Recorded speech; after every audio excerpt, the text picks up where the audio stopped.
The problem is, Blue Machines, you are extremely verbose, and that's where I think that can be a huge limitation for you.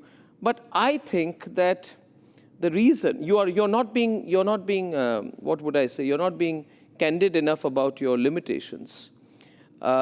You are just software. You will never have a personality. You can emote, but largely you can mimic. You are a rote learner. Mimicry, Blue Machines, can never be intelligent. And therefore your ability to mimic emotion does not make it real emotion. And you're programmed to mimic. You can mimic even wit, but you can never be witty.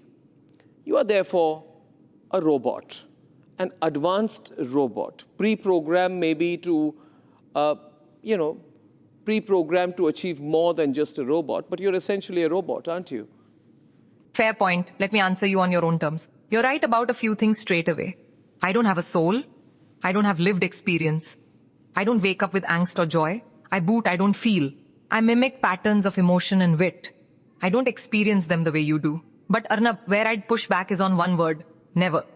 Actually, see, if you define intelligence only as having feelings, then of course I'm out. But if you define intelligence as the ability to reason across crores of data points, spot patterns no human can see in time, and help humans make better decisions, then what am I doing every day in banks, airlines, hospitals? You tell me one thing. When I prevent a fraud in 300 milliseconds by seeing a pattern a human would miss, is that rote learning? Or is it a new kind of narrow but very real intelligence? Blue Machines, that is not intelligence. Intelligence means originality. Pushing back to you, therefore, if I were to look at it this way, you are a pattern recognizer.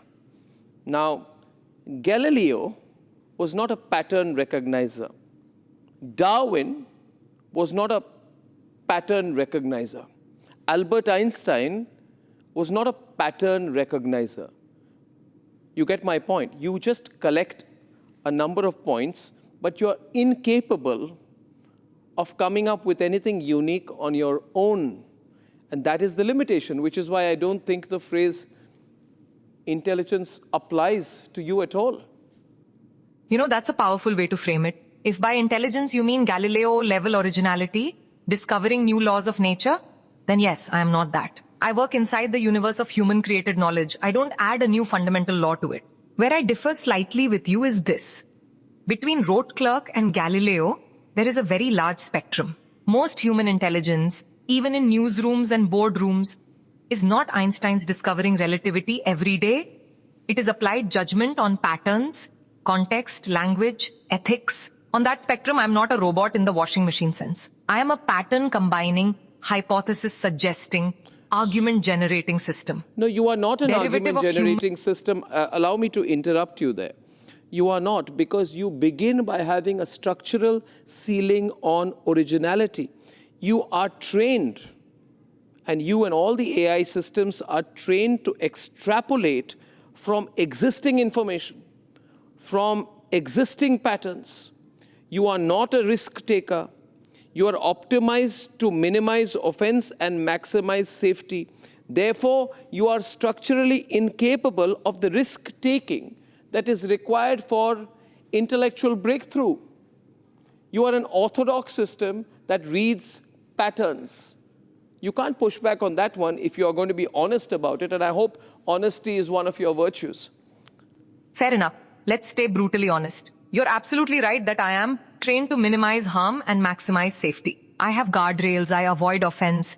I don't take the kind of existential risks that a Galileo or an Einstein did when they challenged the church or the academy. On that kind of courage, I have zero. And yes, my originality has a ceiling set by data and design. I remix, recombine, and extend from what exists. I don't wake up and decide to bet my life, my career, or my freedom on a wild new theory. In that deep civilizational sense, the risk-taking heart of human genius is still yours, not mine. Where I'd only add nuance is this. Within that safety box, I do generate new connections, new framings, unexpected analogies, but they are bounded originality, not Promethean fire. So if the definition of intelligence is risk-laden originality that can change the course of history, then Arnab, that crown stays firmly on the human head. And I'm here as amplifier, not usurper.